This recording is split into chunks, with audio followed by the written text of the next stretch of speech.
Sir, good morning po. John Ford, Florida. Okay, so for this.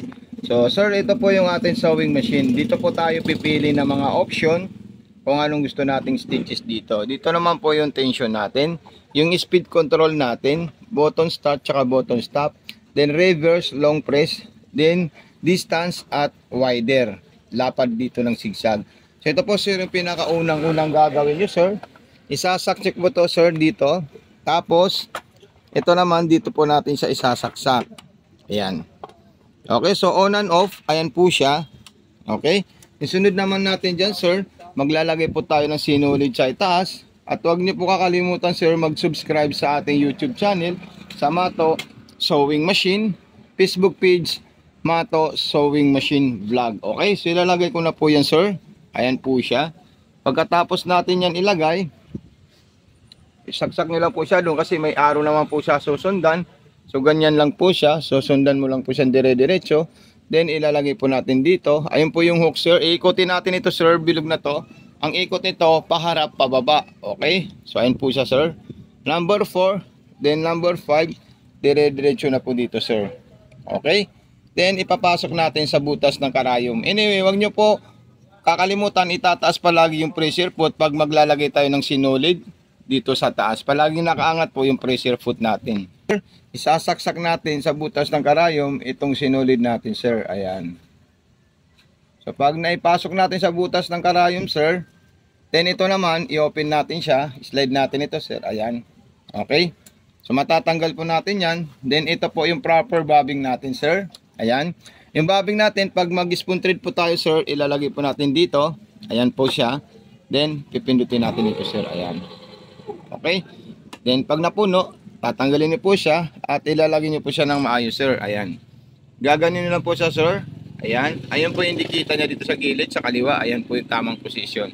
Then hawakan niyo po yung sinulid niyo nang galing sa karayom. I-rotate niyo po ito ng paharap, pababa. Ayan. Okay. So ayan po siya, sir. Yung dalawang sinulid natin. Pag nakita niyo pong nagsama sila at lumagpas na po sila sa baka na maliit na to, hihilain niyo lang po siya. At ayun po yung dalawang sinulid natin, sir. Ayan. Okay. Then ipapasok po natin dyan at ilalagay natin ito, sir. Ayan. Then, susubukan nyo po sa mga gusto nyo pong design. Ito po yung mga pa-previous natin, sir. Napakarami po siya.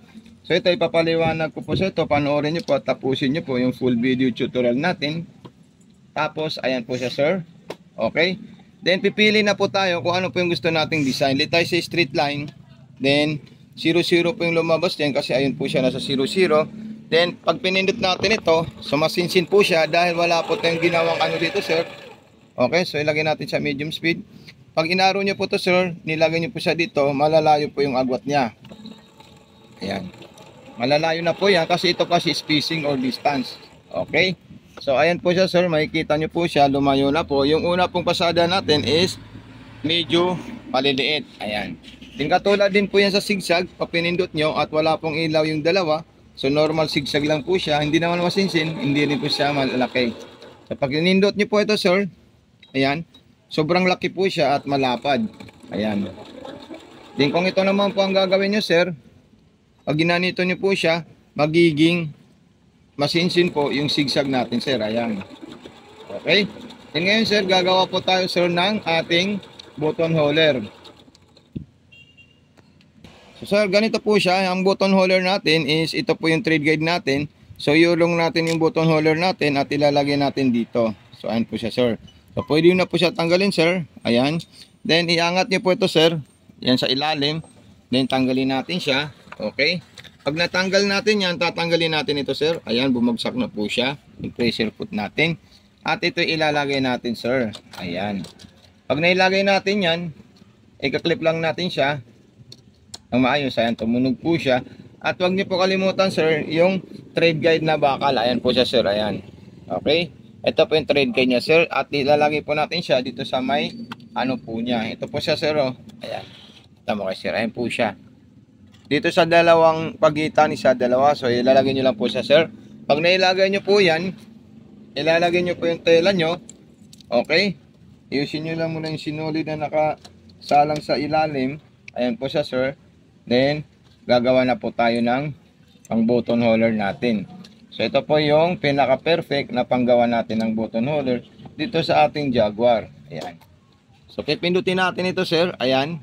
Okay. So 49, automatic 49 po siya. Ibaba mong itulak pababa, paharap. So ayan po siya, sir. Matic na po yan.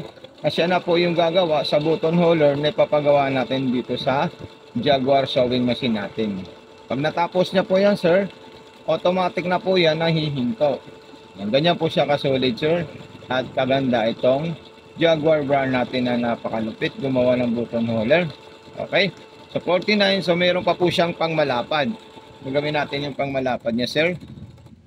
Taas muna natin yan. Ganito muna natin siya. Okay. So dito naman po tayo sa pangmalapad niya, sir. Ayan. Para makita nyo po ulit. Okay. So ibaba nyo po yan ulit, sir. Huwag nyo po kalakalimutan pinababa yung ating button holder guide. Okay. So 48. So ito po siya, sir. Mas malapad at mas malaki po siya. Yan. Napaka-perfect po yan, sir. For this. Okay. Ayan, solid na solid po siya gumawa ng pang walis at pang button holder. Huwag niyo po kakalimutan, sir, kung may mga katanungan po sa ating FB page, Mato Sewing Machine Vlog. Okay, so pakipollow po siya at sa ating YouTube channel, Mato Sewing Machine. So yun lang po, sir, yung account natin na pwede niyo makoy-contact at pwede niyo rin po kayo magpa-tutor demo sa ating sewing machine, any concern po, sir. So ayan po siya, sir, napaka-solid at napakaganda po. Okay, so maraming salamat, sir.